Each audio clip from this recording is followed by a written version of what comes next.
As manufacturers aim to modernize production and make it more efficient as supply chain issues continue to impact the nation and globe. Fox 40 Capitol reporter Ashley Zavala explains the request.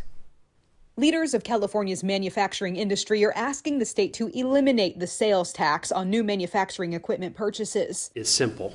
We didn't make up a complicated formula. We just said, if you want to buy something, go buy it, please. You'll be exempt from the sales tax so you can buy more and hire more and create some more jobs. CEO of the California Manufacturers and Technology Association, Lance Hastings, says California taxes both the production equipment and the product at some of the highest rates in the country, in some cases reaching up to 10.75%. Experts note, as innovative as California is, the state only attracts 1% of new manufacturing investment in the United States as a result of the financial burdens. We help machines and processes and robots move back Pamela and forth. Kahn is the owner of Bishop Wisecarver, a small manufacturer in the Bay Area. She notes most manufacturers in California are small and medium-sized. Take the sales tax of equipment off the table for small and medium-sized manufacturers. It's a huge competitive win. I'm competing against competitors in lower cost states.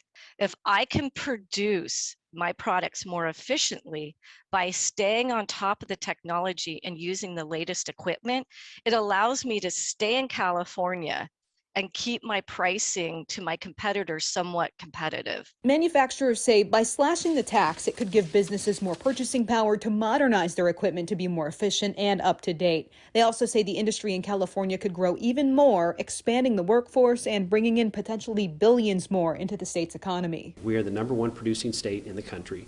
We have the most employees, 1.3 million, and our proposal, based on one economic study, would increase the manufacturing employment base in California by over 10%. So it would add potentially 163,000 new jobs. And every job in manufacturing supports 2.5 other jobs. The request comes as the nation and world continue to deal with the effects of the pandemic and global supply chain issues. I think we've seen the impact of that with COVID.